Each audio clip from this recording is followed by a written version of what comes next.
Quand deux personnes aimantes, humbles, naturelles, généreuses se rencontrent, on peut abattre des montagnes ensemble. On ne peut pas écrire du noir sur du noir ou du blanc sur du blanc. On est tous révélateurs les uns des autres. Je crois que j'en ai un petit peu assez des personnes qui se nourrissent de projets, d'idées, de visions. Tu réalises quand en fait? Tu entres et tu prends, mais si tu prends, tu fais quelque chose. Je parle beaucoup d'échecs parce qu'aujourd'hui, la toile est un des supports de connexion automatique de tout en chacun. Mais sur la toile, on partage plutôt, on veut faire rêver, on veut faire briller, on veut faire rigoler, mais on cache la vérité. Tu peux aussi, accepte de tomber un peu, accepte de devoir apprendre d'un autre, accepte, aie l'humilité de te dire j'ai été me former par telle personne. À partir du moment où cette personne a quelque chose que tu n'as pas, dis-toi que tu n'en sortiras que grandi. Va chercher.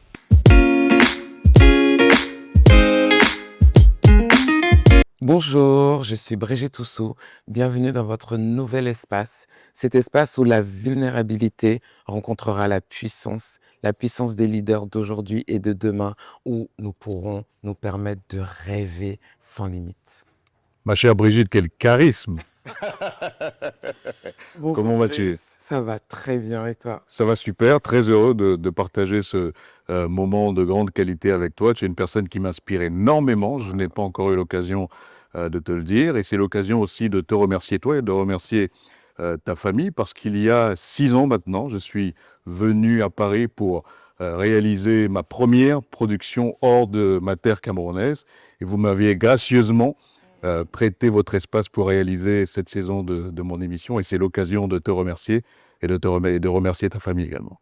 J'ai envie de te dire, c'était pas un service, c'est un devoir. C'est une main qui lave l'autre. Et il y a 6 ans, nous voilà aujourd'hui.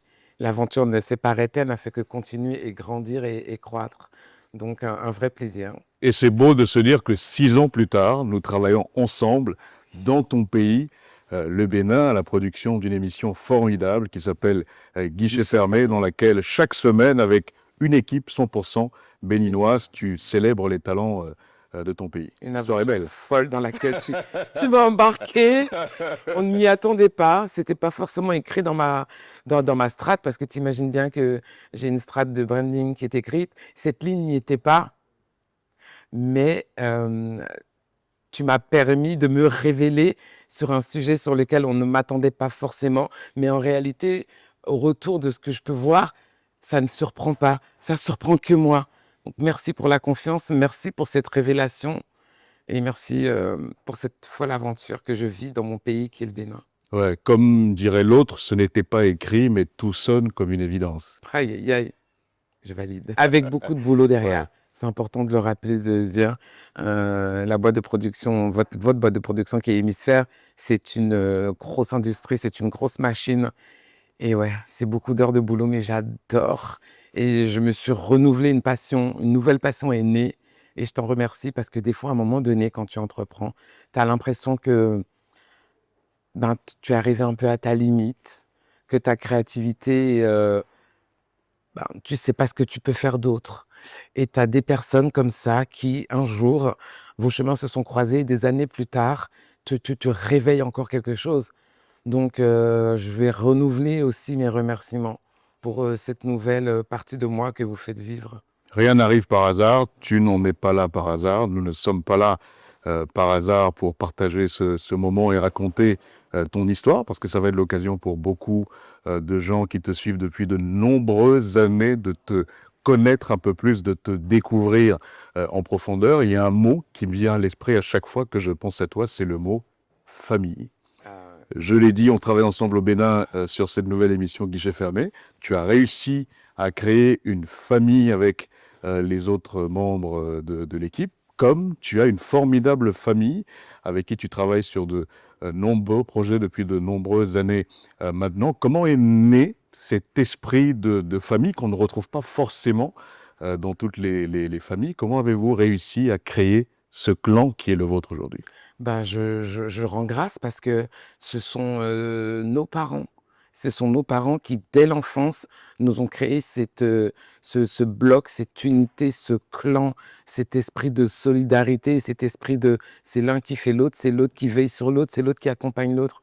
Et en fait, en réalité, au fur et à mesure du temps, je me suis rendu compte que c'était bon pour nous, mais ça peut être bon dans de nombreux secteurs. Et je l'applique au quotidien dans mon écosystème professionnel. Et sans ça, je vais être transparente avec toi, sans ça, j'ai du mal à avancer avec des personnes centrées sur eux, hyper égoïstes. À un moment donné, on ne va pas s'entendre.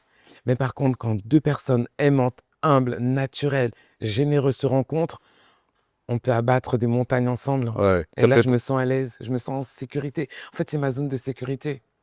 Ça me fait penser à Manu Dibango qui m'a dit un jour, on ne peut pas écrire du noir sur du noir ou du blanc sur du blanc. On est tous révélateurs les uns des autres. Clairement. On a besoin les uns des autres pour arriver non seulement à nous dépasser, mais pour construire ensemble, parce que on ne peut pas aller bien loin tout seul. Non, faut oser, les œillards, faut oser se laisser aller, faut oser faire confiance, faut écouter. Et des fois, on peut avoir des solutions, des réponses, des révélations qui vont venir de chemins, mais inattendus. T'imagines que je t'ai déjà raconté, j'ai rencontré Patrick Fondio, le fondateur de la Hémisphère Média Production Hémisphère, Africa. il y a 3 ans en Côte d'Ivoire. Donc mon équipe m'avait plugué des rendez-vous avec une liste de top 10 personnes à rencontrer, d'acteurs forts en Côte d'Ivoire, sans forcément avoir ce projet en tête, pas du tout. C'est que moi, je voulais voir l'homme qui a esquivé les balles pendant 20 ans que nous, on voulait Qui a survécu aux survécu. épreuves les plus Non, mais incroyables. franchement, notre frère africain qu'on envoyait à Gaza, en fait, on l'aimait. Et j'ai dit, je veux le voir. Il est vivant, je veux le voir. Et de cette rencontre, il y a 3 ans après, ben voilà qu'aujourd'hui, il me fait confiance et on est ensemble dans cette folle aventure dans mon pays. Un vrai projet panafricain en plus. Tu es une fière Amazone béninoise qui est née en région parisienne. Quels sont les souvenirs que tu as de ton enfance? Aïe, aïe, aïe, je vais être un peu plus précise, hein. Je suis né au Blanc-Ménil dans le 93, une banlieue ou un département dit pas facile. Mais en réalité, moi, j'ai pas connu cette version du pas facile. J'étais entouré d'amour, j'ai eu une super belle jeunesse. Je n'ai pas manqué. En réalité, quand tu connais pas non plus le trop-plein, parce que tu te va, et je me sentais super bien, super heureuse. J'avais mes amis, des parents aimants, je faisais des activités sportives comme tous les enfants. Une enfance, une enfance des plus classiques et remplie d'amour et d'amitié. Donc j'ai eu une très belle jeunesse. Tu me parles souvent de ton père qui nous a malheureusement quittés, qui était un homme exceptionnel. Quel rôle il a joué dans l'histoire de la femme que tu es devenue? Le charismatique, c'était un monsieur très élégant, très soigné, beaucoup dans les détails et il était, c'est là où ma mère et lui se complétaient assez. Ma mère, c'est vraiment la maman béninoise, elle aime tout ce qui est simple, elle est très douce, sa voix ne porte pas plus que celle-ci. Elle peut t'engueuler, te faire pleurer avec une voix aussi basse que celle-ci. La puissance de la maman. Mon père, c'est l'homme africain, tape du poing, très présent et en même temps, en réalité, c'était qu'une carapace parce qu'à l'intérieur, c'est un papa, très aimant, très gentil, très joueur. Il adorait faire la fête. Il loupait pas des occasions de me fêter mes anniversaires en grande pompe. Jusqu'aujourd'hui, on parle de mes 1 an, de mes 15 ans, de mes 18 ans, parce que, voilà, il aimait réunir les gens et je pense que j'ai beaucoup pris de lui ce côté assez, Hem, dur, mais en même temps, ce côté aimant et ce côté qui réunit les gens. C'était quelqu'un qui il fédérait. J'adore cet esprit qu'il m'a donné, que je continue et qu'on continue d'entretenir. Est-ce que tu te souviens d'un message en particulier, d'une phrase que tu gardes en mémoire encore aujourd'hui? Mmh. I Mon papa, c'était quelqu'un, heu, des phrases, des il en avait tout le temps. Il en avait tout le temps, mais c'est quelqu'un qui nous gonflait beaucoup à bloc. C'est quelqu'un qui nous motivait, mais à sa manière. C'est-à-dire que c'est grâce à lui aujourd'hui que je me sens ancré, je me sens bien dans mes pompes, comme dirait l'autre. Je me sens à l'aise partout où je vais. La seule chose que mon père nous disait quand même, ne te fais pas voler ta dignité. Ne te fais pas voler ta dignité. Tout s'achète, mais ta dignité ne s'achète pas. Une parole est une dette. Voilà, c'était une succession de paroles de ce genre-là qui nous mettait en tête de façon à ce que, quels que soient les milieux où on allait, un engagement pris, c'est un engagement qui doit être respecté. C'était un homme de valeur et de parole. Et ça, avec mes frères, on le pratique au quotidien, entre nous, dans nos affaires et dans tous nos univers. Un homme digne Oui, et fier qui t'a aidé également à construire ta confiance en toi. ah, complètement. J'étais sa princesse, hein. Donc, quand tu as eu cet amour paternel, ben, après, à côté, il faut en mettre un peu plus, hein, pour voler la vedette à un moment. Petit message. Ouais, ouais. Non, non, non, c'était une enfance choyée. Et puis, je le répète, je suis la seule fille parmi une fratrie de 4 garçons. Donc, j'ai mes 2 aînés et j'ai les 2 benjamins, donc Pascal, Placide et moi, donc au milieu, et Théo et John. Donc, je suis bien entouré, mais hyper libre. C'est des frères, j'ai des parents qui me laissaient et qui leur exprimaient le fait que c'est un être à part entière. C'est la seule fille, vous devez la protéger, bien sûr, mais vous devez la laisser s'exprimer. J'avais le droit à la parole, c'était pas, j'étais pas en crainte d'eux, bien au contraire, je me sentais très forte à leur côté. Et comment tu le vivais, ton statut de petite fille au milieu de 4 garçons? C'était quoi ta relation avec tes frères? Complice, je les embêtais beaucoup, je faisais beaucoup de chantage, capricieuse, petite princesse. Ils me le rendaient La bien. petite princesse de papa. Oui, déjà, Ouais. oui, lui, c'était mon joker. Mais à côté de ça, j'étais garçon manqué. Avant l'âge de 18 ans, j'avais jamais mis de talons, par exemple. Un rouge à lèvres, un gloss, ça me parlait pas du tout.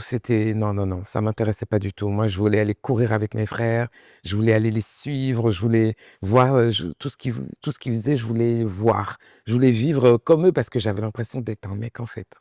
J'ai l'impression d'être un petit garçon.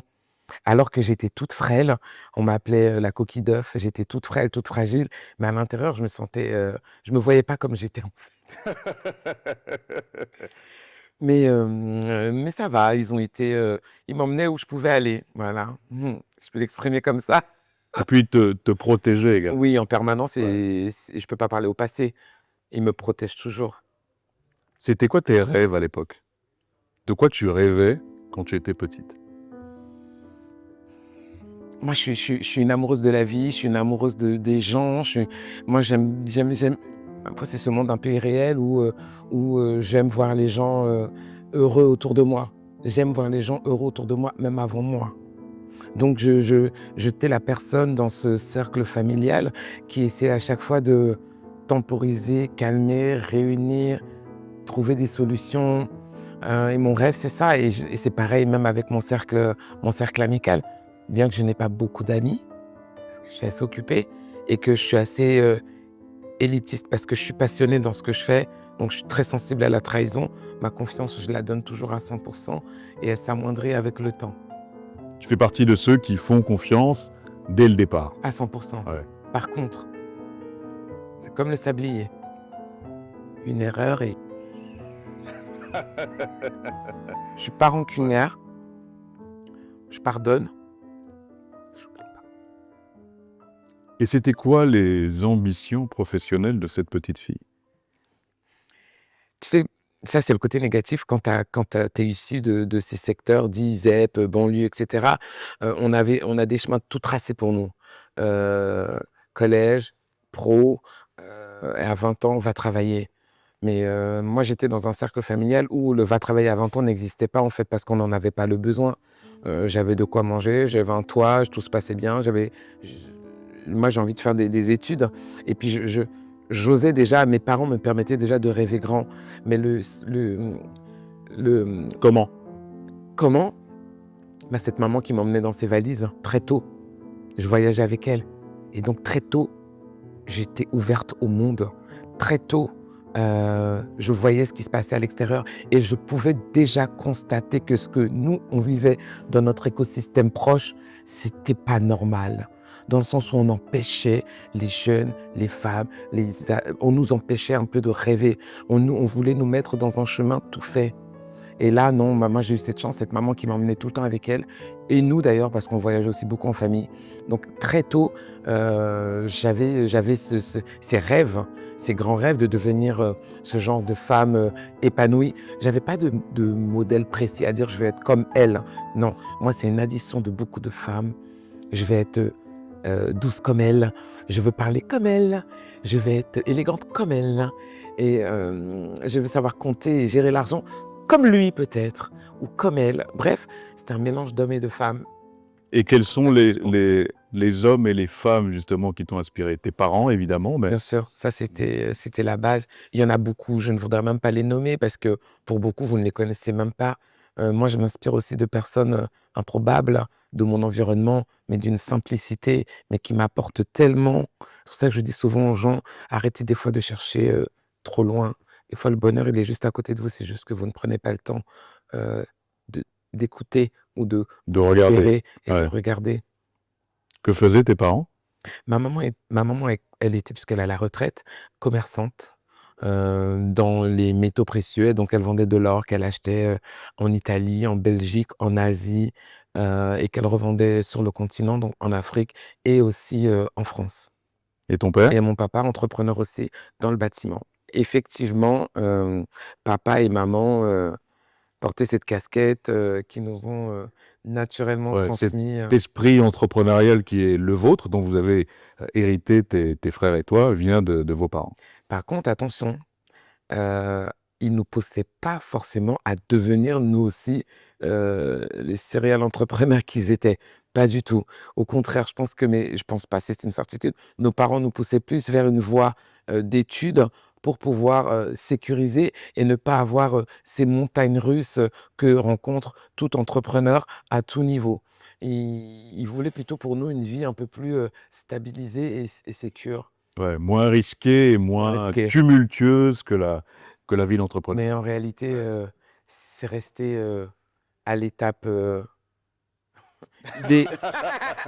Non, non, mais tu peux Ouais, pas voir ça, tu peux pas, voir cette animation ouais. autour de Avoir de toi. telles sources Non, d'inspiration autour de toi et ne pas c'est faire prendre une cette... bagarre contre soi-même, en fait. Exactement, ouais. En tout cas, pour nous, puisque la preuve, il y en a pas un qui est passé entre les mailles du filet. On est tous les 5 entrepreneurs. Tu t'es tourné vers quel type d'études au départ? Secrétariat, comptabilité, la voie dans laquelle on m'a mise. Mais rapidement, après j'ai été sur le chemin du travail, mais non, en fait. Je me sentais pas du tout à ma place. Moi, j'avais pas fini. Mon cerveau était en ébullition. J'étais, le Bob l'éponge. Moi, j'avais soif d'apprendre jusqu'aujourd'hui. Je continue de me former, je continue d'apprendre et j'ai repris mes études par le Greta. J'ai fait également une VAE. Je me suis remonté et j'ai atteint ce niveau d'école de commerce. Mais je l'ai fait en marche arrière. C'est pas grave, c'était mon destin. À quel moment est venu le déclic? Qu'est-ce qui t'a poussé, toi, à te lancer dans l'entrepreneuriat? Je pratiquais déjà parce que avant de me lancer dans l'entrepreneuriat, j'ai été salarié pendant plus de 16 ans. Donc j'étais ingénieur d'affaires dans l'IT, donc dans l'informatique. Et à côté de ça, j'entreprenais déjà avec mes frères dans le secteur de l'événementiel, du divertissement. Donc on le faisait, mais c'était du buy side. Pourquoi du buy side? Parce qu'on avait déjà le goût du beau, du bon et que ce salaire que j'allais chercher tous les mois, heu, me sécurisait mes fondations, mais me permettait pas de me menait pas à mon expression. Donc on avait besoin, même nous tous, d'aller chercher ce qui allait nous permettre d'affirmer nos envies et notre réelle expression. Donc on s'est lancé dans ce défi-là, hein, qui était l'événementiel. Et les révélations ont commencé à naître de ce moment-là, où chacun d'entre nous a pu, à travers cette activité simple, hein, se révéler des réels profils complètement différents. C'est ce qui fait d'ailleurs qu'on arrive à travailler ensemble depuis plus d'une vingtaine d'années. C'est que chacun, a su révéler son pur potentiel. De toute façon, on n'avait pas le choix. Les règles du groupe et du clan prouvent ce que tu sais faire toi-même. Trouve ta place, fabrique ton argent dans le groupe. Donc on est en challenge avec nous-mêmes. C'est ce qui s'est passé jusqu'à ce que, avec le temps, des profils clairs et nets se sont révélés et chacun arrive à s'exprimer et à vivre et à travailler de manière collégiale et commune. Et quel est ton rôle dans ce clan magnifique?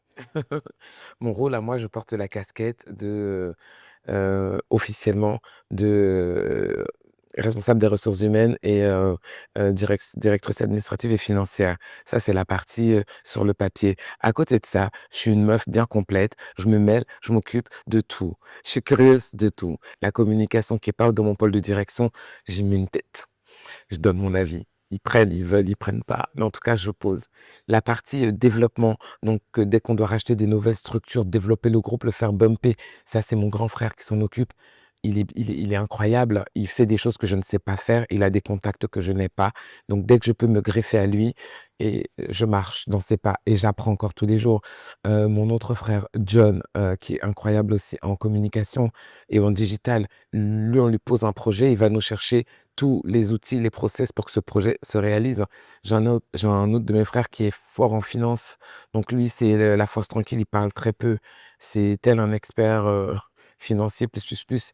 Et j'ai Théo, lui, c'est un génie, le créatif, le, le HPI, voilà, c'est le créatif, l'artiste qui arrive à, euh, à faire naître des projets auxquels on ne pense pas, mais avec une simplicité. Mais c'est son don, il est très fort dans ça. Et donc, tout un chacun, ils excellent dans leur domaine. C'est pour ça que je suis toujours passionné quand je les regarde, parce qu'ils m'impressionnent encore aujourd'hui. Et elle est venue très tôt, cette envie de travailler ensemble, d'entreprendre ensemble? C'est pas une envie, on est né dedans. On travaille ensemble depuis le début. Donc, la question, on ne se l'est jamais posée. C'est venu naturellement, en fait. Naturellement. Ouais. En fait, on avait chacun besoin de l'un de l'autre pour avancer. Et c'était comme c'est un Tetris en fait, ça on se comblait en fait, on se comblait. Sans trop parler, hein, parce que c'est pas des grands bavards, c'est des gens qui sont dans l'action. C'est ce que j'aime chez eux, c'est des hommes d'action. C'est pour ça que mon regard vers certaines personnes, des fois, peut être un peu biaisé, mais j'ai besoin d'être, stimulé, de sentir qu'en face, ça bouscule un peu. Quelles sont, en parlant de stimulation, les valeurs qui te stimulent et qui te portent au quotidien pour faire tout ce que tu réalises? Les valeurs qui vont me stimuler, naturellement au quotidien, c'est, le challenge, la sortie de zone de confort, envie d'aller là où on m'attend pas, là où on nous attend pas, la transmission. Je suis très sensible à ça. Aujourd'hui, j'estime que j'ai cette légitimité après tant d'années dans l'entrepreneuriat. Ce sont ces choses qui m'animent aujourd'hui, cette générosité du give back à celui qui a besoin et qui sait qu'il doit réinvestir pour aussi grandir. Les gens sous-estiment une chose qui est extrêmement importante pour moi et que je trouve utile, c'est la force que c'est de montrer aux autres que c'est possible. Parce que la première source d'inspiration, c'est de voir des gens qui te ressemblent et réussir dans des domaines malgré les difficultés et arriver à tirer leur épingle du jeu et à s'accomplir. Ça te montre que c'est possible et donc que toi aussi tu peux, à travers le travail, la détermination et l'abnégation, réussir à toucher du doigt tes rêves. Et c'est ce que tu fais depuis de nombreux mois maintenant sur tes réseaux sociaux et que tu vas continuer à faire à travers Depuis ce 5 ans. podcast que nous lançons aujourd'hui. Exactement, exactement. L'idée aujourd'hui, c'est de pouvoir, passer à l'étape factuelle de la transmission. Donc ça va passer à travers ces podcasts d'échanges où je recevrai des personnalités dans lesquelles on pourra, hem, pas que se glorifier, mais surtout, c'est à travers les échecs, les embûches qu'ils ont rencontrées, les défis qu'ils ont rencontrés qu'on va pouvoir, à l'écoute de ces podcasts-là, en tirer des leçons. On n'est pas des donneurs de leçons, on va écouter l'histoire de l'autre pour voir comment, à travers son histoire, nous, on va pouvoir éviter et prendre des leçons. Et bien sûr, parallèlement, écouter, c'est bien, c'est du partage, c'est un moment intime, mais la cerise sur le gâteau, c'est cette académie, donc Brigitte Housseau Academy, dans laquelle je vais pouvoir accompagner de manière factuelle des personnes qui souhaitent entreprendre, qui entreprennent déjà, mais qui manquent de structure. Et tout est construit sur la base de des défis que j'ai rencontrés au fur et à mesure. Si j'avais eu ça à ce moment-là, j'aurais gagné tel temps. Si j'avais eu ça à ce moment-là, j'aurais gagné tel temps. Donc, toute l'académie est construite vraiment sur la base de mon expérience, de mes échecs, de mes victoires. Mon objectif, c'est faire gagner du temps à mon prochain. La volonté non seulement de leur montrer que c'est possible, Bien sûr. mais également de leur permettre d'éviter les écueils que tu as pu rencontrer sur ton parcours. Complètement, mais n'oublions pas, hein, la peur n'évite pas le danger, donc va falloir y aller, va falloir, être très à l'écoute, mais surtout mettre en application assez rapidement. Je crois que j'en ai un petit peu assez des personnes qui se nourrissent, de projets, d'idées, de visions, tu réalises quand, en fait? Donc moi, je suis très clair sur mes réseaux sociaux. C'est pour ça on n'est pas des millions là-bas, on est quelques-uns quand même, mais c'est des personnes qui savent où elles veulent aller, qui savent ce qu'elles viennent chercher. De toutes les façons, ils connaissent tous mon dicton: «Tu entres et tu prends», mais si tu prends, tu fais quelque chose. Ne me déçois pas, Exactement. clairement. Et tu fais quelque chose pour toi Pour et toi, bien également sûr. pour les autres, parce qu'il faut toujours avoir une vision de On continue, solidarité. Exactement. complètement. Ouais. Que ce soit donc en France, en Afrique, dans le monde entier, ma parole et les personnes que je vais recevoir, c'est pas racial, c'est pas ethnique, c'est pas genré. C'est une vision qu'on va partager. Et bravo, et merci pour cet effort considérable Merci. que tu fais pour apporter ça à tous ces gens qui n'attendent parfois qu'un déclic et un message qui pourrait leur permettre de dépasser leur peur, parce que tu as cité le mot peur tout à l'heure. Parfois, beaucoup de gens sont Ce qui est bloqués légitime, hein. uniquement par la peur de l'échec, et tu parles beaucoup d'échecs. D'ailleurs, pourquoi c'est important, l'échec? Bah, je parle beaucoup d'échecs parce qu'aujourd'hui, la toile est un des supports, de connexion automatique de tout un chacun. Mais sur la toile, on partage plutôt, on veut faire rêver, on veut faire briller, on veut faire rigoler, mais on cache la vérité. Et moi, cette vérité, j'ai pas envie de la cacher parce que c'est ce qui m'a permise d'être qui je suis, en fait. C'est parce que je suis tombée, je me suis relevée, j'ai esquivé, je me suis relevée, j'ai monté, c'est tombé, c'est ce qui fait qui je suis aujourd'hui. Donc quand, ces hommes, ces femmes sont là à dire: «Oh bravo», ils apprécient franchement, mais j'ai envie de leur dire, «Tu peux aussi, accepte de tomber un peu, accepte de devoir apprendre d'un autre, accepte, aie l'humilité de te dire: "J'ai été me former par telle personne"». À partir du moment où cette personne a quelque chose que tu n'as pas, dis-toi que tu n'en sortiras que grandi. Va chercher. N'ayez pas peur. N'ayons pas peur. Moi, je fais partie, je suis dans le secteur de la restauration qui est mon activité première, chef d'entreprise dans la restauration. Je fais partie des syndicats des restaurateurs. Je suis la seule femme noire de ce syndicat d'hommes. Ils ont en moyenne, ils sont auvergnats comme ça. Ils ont en moyenne entre 55 60 ans.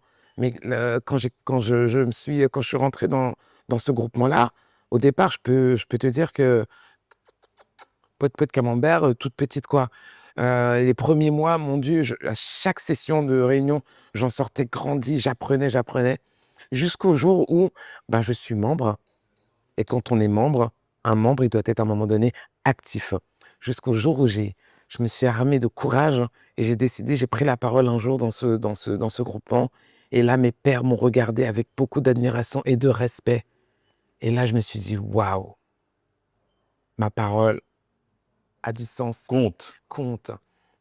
Mais c'est venu bien sûr avec le Ouais. temps. J'ai ma place à la table Clairement, et j'ai mon mot à dire moi aussi. clairement Ouais. et j'y reste, hein, Parce que je suis légitime et que j'ai l'expérience nécessaire. complètement et c'est assumer ce syndrome de l'imposteur. Moi, j'ai déposé ça il y a longtemps là-bas, hein. Comment tu as fait pour réussir à dépasser ce syndrome de l'imposteur? Bah, parce que quand je sais pas faire, je vais chercher, j'apprends et une fois que j'ai appris, je pratique et quand je pratique et que je me sens à l'aise dans cet exercice, il y a plus à ne pas être légitime. Si tu as bien appris ta leçon, Il n'y a pas de raison eh ben, de... récite! Exactement, C'est ça. exactement. Le Ouais. syndrome de l'imposteur, c'est parce que, comme son nom l'indique, tu joues un rôle qui n'est pas le tien. Tu vis la vie de l'autre qui n'est pas ta vie. Moi, j'invite les gens à être eux-mêmes. T'es douce, reste douce. T'es pétillante, reste toi-même. La meilleure version de toi-même. Cherche pas à être l'autre. En parlant d'échecs, quels ont été tes plus gros échecs et les épreuves qui ont jalonné ton parcours? Aïe, aïe, aïe. Il y en a eu de nombreux, mais j'ai envie de te dire, je suis quelqu'un d'assez calme au fond de moi et je garde la tête sur les épaules et je prends ces échecs avec je le prends sportivement parce que j'estime que quand tu es dans les affaires, ça fait partie du jeu en fait. Et un échec ne peut me ralentir mais ne me freine pas. Un exemple, je te racontais, tiens. J'en parle très peu de ça. L'un des premiers business physiques qu'on a eu avec mes frangins, ils m'ont écouté. J'adore la coiffure, j'adore le cheveu, de toute façon, j'aime voir les gens heureux, heureuses, beaux et belles. Et donc, on a ouvert notre premier salon de coiffeur qui s'appelait Beauté Pure à Montreuil, dans les hauteurs de la Boissière. On est tombé sur une super belle pépite, une belle affaire. 2 niveaux, esthétique à l'étage, et on faisait que du cheveu naturel. C'est vrai que moi, j'aime me porter mon carré, etc. Mais dans notre salon, on ne traitait que du cheveu naturel avec les meilleurs fournisseurs, bref, excellent. Avec une superbe équipe. Ma plus grosse erreur, tu sais, c'était quoi? Quoi? J'étais pas coiffeuse. Donc, j'avais une équipe qui, au gré de leur humeur, voulait gérer la température et l'ambiance du salon. De par ma méconnaissance. Moi, j'estimais qu'à ce moment-là, je suis dans les affaires, j'ai l'argent, je pose, j'investis, j'avance. Je reste au contrôle, mais j'avance. Mais elles te donnent le son qu'elles veulent par rapport à leur expertise. Et à ce moment-là, donc je prenais beaucoup sur moi. Je prenais sur moi. Et c'est une affaire qui fonctionnait. On ne désemplissait pas parce qu'on a eu la chance de recruter des pointures. Moi, j'ai toujours des pointures et des apprenants. Pourquoi les apprenants? Parce que j'estime que quand tu as des têtes de ponte, ça ne doit pas rester à leur niveau. Il faut aussi qu'elles aident la jeunesse à apprendre et à grandir. Elles ne font pas ce qu'elles font. Elles sont là pour accompagner, aider, etc. Et rapidement, je me suis rendu compte que c'était en train de m'affecter et en train de me dégoûter du business. Donc très tôt, malheureusement, on a tenu donc 5 ans et demi, et de manière collégiale avec mes frangins, on s'est regardé, on s'est dit, mais qui mène la danse? Elle ou nous? Sans hésiter. On est tranchant quand on prend nos décisions. Mis en vente, on a rapidement vendu le fonds de commerce, récupéré nos sous et réinvesti dans autre chose. Je m'en moque, j'ai vécu mon rêve, j'ai vécu ma passion. Ça s'est arrêté un petit peu tôt à cause de ma méconnaissance. Je leur en veux même pas à elles, j'ai envie de te dire. Je m'en veux à moi. Comme dans tout ce que je dis très souvent, si on te manque, c'est parce que tu as donné l'occasion. Donc, un échec dans lequel j'ai grandi, je me lance, j'apprends, je me forme. Je ne serai pas experte, mais je vais apprendre. Quel a été ton tout premier boulot à toi, ton tout premier job? Aïe, aïe, aïe. Comme tout jeune Parisien qui se respecte, McDonald's. C'était l'un des boulots les plus durs de ma vie. Mais en réalité, les boulots officiels, pour la partie officieuse, de l'âge de 15 ans jusqu'à 18 ans, moi, j'aimais la coiffure, comme je t'avais dit. Et je savais tresser de 15 ans à 18 ans. Après, ma mère ne voulait plus que je fasse ça. Tous les Pourquoi? mercredis. Attends, Ouais. tous les mercredis, je coiffais les dames de mon quartier, les jeunes filles, pour me faire des sous. Et je me faisais de l'argent, j'étais tout le temps booké. Mais à un moment donné, ma mère, elle ne voulait plus parce qu'elle voyait que ça me prenait beaucoup de temps. Et pour elle, elle ne voyait pas la coiffure comme un avenir potentiel pour moi. Et elle ne voulait pas que je me passionne de ça. Tu t'habitues. Non, Ouais. non, elle a aimé le côté t'es débrouillarde, tu transformes, tu occupes ton temps libre pour aller chercher ton argent de poche, compléter de ce qu'on te donne. Mais faut pas non plus en abuser. Et je trouvais ça cool parce que du coup, j'étais pas contente au début, mais ça me permettait d'avoir un peu de temps pour rien faire, m'amuser avec mes copines en réalité. Sinon, j'étais tout le temps occupée. Et du coup, tu as arrêté. Oui, j'ai arrêté. Et qu'est-ce que ça t'a appris, ce travail de coiffeuse et le fait d'avoir bossé au McDo? La relation client, savoir fidéliser. Donc très jeune, entre 15 ans et 18 ans, j'apprenais à fidéliser cette clientèle-là. J'étais sérieuse, ponctuelle, rapide, accessible au niveau tarifaire. J'ai augmenté un peu avec le temps, mais parce que je regardais ce que d'autres faisaient un petit peu. Pas sur les réseaux, il n'y en avait pas à l'époque, mais j'allais chez mes tatas coiffeuses à Château d'Eau et je regardais comment elles faisaient et je ramenais des techniques dans mon petit écosystème en banlieue. Ça a fonctionné, hein. J'avais vraiment, quand j'ai décidé d'arrêter, j'ai vraiment laissé sur le carreau des familles qui étaient habituées à moi.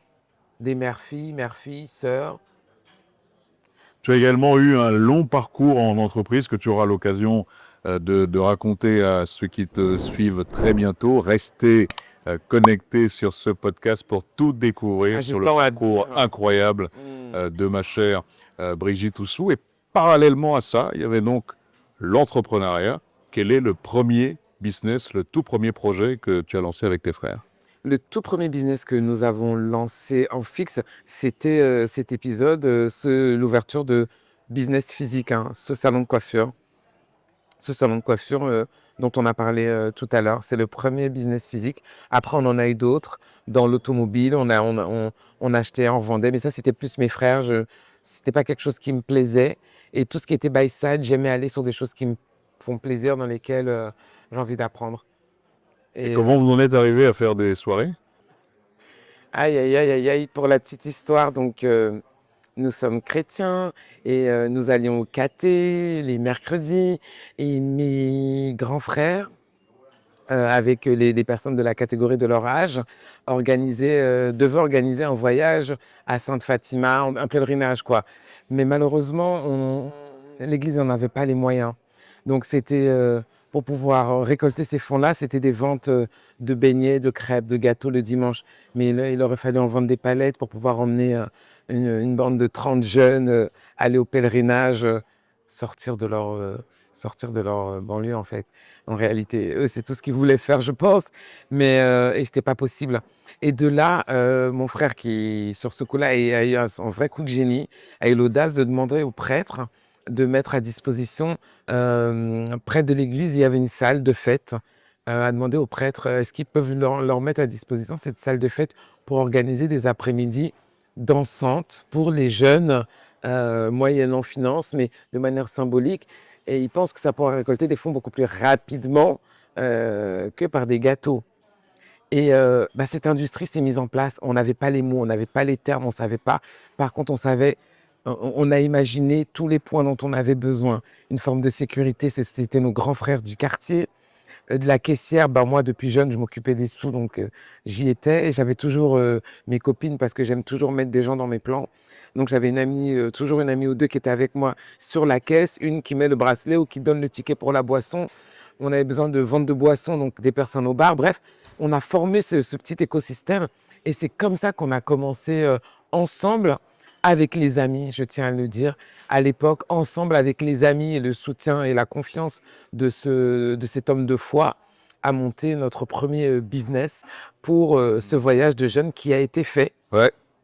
Ça faisait partie des premières fois qu'ils sortaient, d'ailleurs, qui sortaient comme ça ensemble en fait. Avant ça, on voyageait avec nos parents, mais voyager comme ça avec des copains.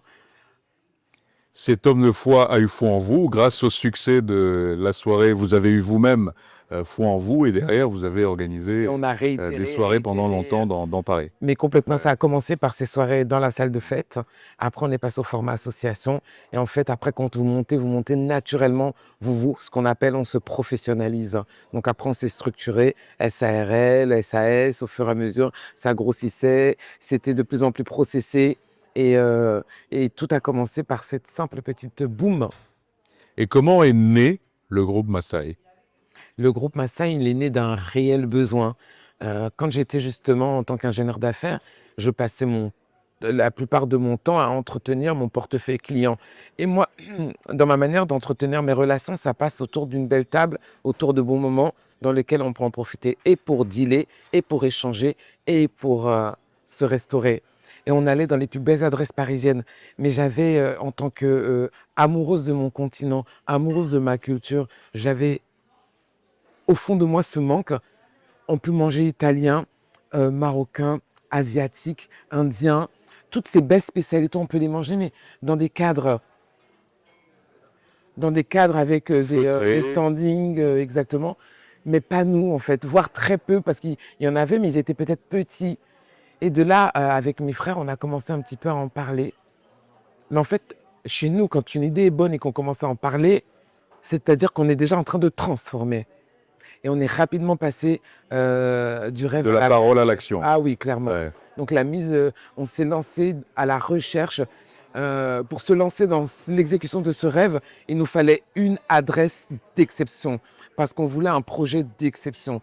Donc on a mis de longues années, grâce à notre réseau, d'où l'entourage, j'insiste beaucoup sur entretenez bien votre entourage, qui nous a permis d'acquérir ce lieu, Villa Maasai, au cœur de Paris, à 5 minutes de la place Vendôme, 5 minutes des Galeries Lafayette. Bref, une adresse à laquelle on ne nous attendait pas. Cette petite famille de banlieue d'ailleurs, peu ont eu confiance en nous.